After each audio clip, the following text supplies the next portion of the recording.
Que le nom de l'Éternel soit béni, lui qui nous donne encore l'opportunité de partager avec vous sa parole. Nous allons partager cette parole qui est tirée de Éphésiens chapitre 6, versets 1 à 2. Enfants, obéissez à vos parents selon le Seigneur, car cela est juste. Honore ton père et ta mère. C'est le premier commandement avec une promesse, afin que tu sois heureux et que tu vives longtemps sur la terre. Gloire au Seigneur. Je voudrais partager avec vous le secret de la bénédiction pour un enfant. Lorsque je parle d'enfant, je dis toute personne qui est née de parents. Ça peut être toi, tu as dépassé la vingtaine, la trentaine, même la quarantaine. Dieu t'a donné des parents. Dieu t'a donné des géniteurs. Il y a beaucoup de chrétiens qui ne savent pas comment se comporter vis-à-vis des parents. Je parle à toi qui m'entends. Tu vis des blocages, tu te poses des questions. Qu'est-ce qui ne va pas? Écoute-moi bien. Je vais te dire un secret important. Et ce secret nous est révélé dans la parole de Dieu. C'est l'obéissance aux parents. Et il y a un terme ici, un verbe que Paul ici utilise, il dit honorer les parents. Tu dois apprendre à honorer ton père, ta mère.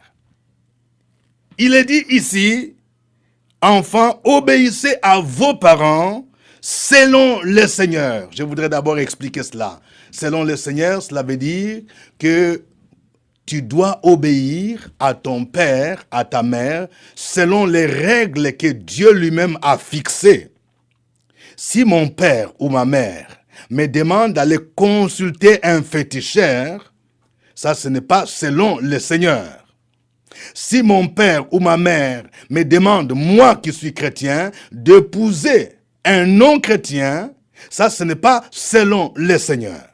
Mais si mon père me donne de bons conseils pour que je puisse bien me comporter, je dois lui obéir. Je dois écouter. Honore ton père et ta mère. Alors, pourquoi devons-nous honorer nos parents?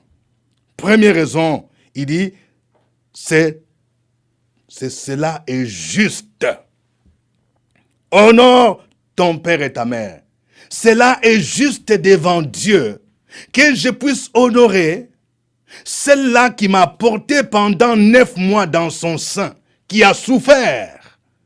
Celui-là qui m'a mis sur le banc de l'école, qui a souffert pour moi. Ceux-là qui sont mes géniteurs.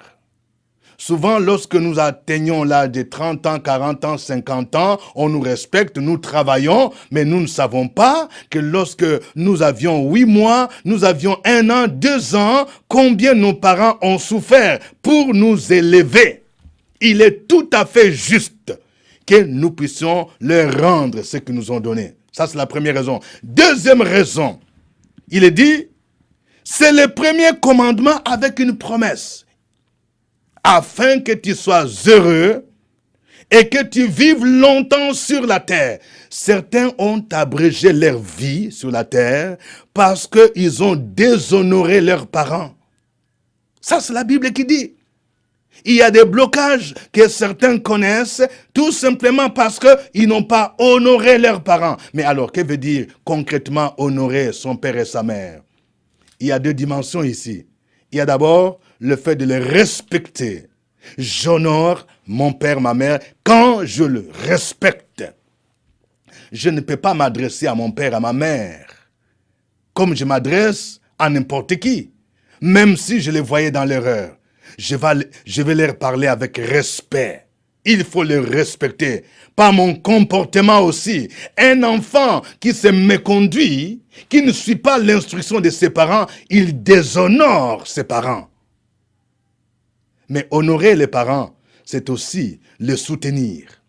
Lorsque les parents deviennent âgés, ceux-là qui m'ont mis à l'école, moi aujourd'hui je travaille, je suis cadre, j'ai la possibilité d'acheter un pain pour ma mère, j'ai la possibilité d'acheter une maison, ou bien de payer sa maison, de payer ses soins médicaux, de m'occuper de lui. je devrais le faire. Honorer ses parents, c'est aussi prendre soin d'eux. Il n'est pas normal que lorsque je suis chrétien, que ce soit l'Église qui s'occupe de mes parents. Non.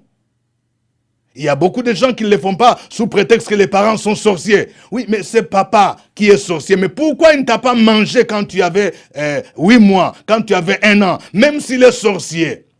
Tu dois l'honorer. Dieu a permis que ce sorcier-là puisse t'enfanter. Honore ton père et ta mère. Je veux demander à quelqu'un, si tu sais que tu as un problème avec ton père et ta mère, tu es en rupture avec eux, fais comme le fils prodigue. Va leur demander pardon. Va te réconcilier avec tes parents afin que tu reçoives de la bénédiction nécessaire. Que Dieu bénisse chacun de vous et que cette parole produise des fruits dans votre vie.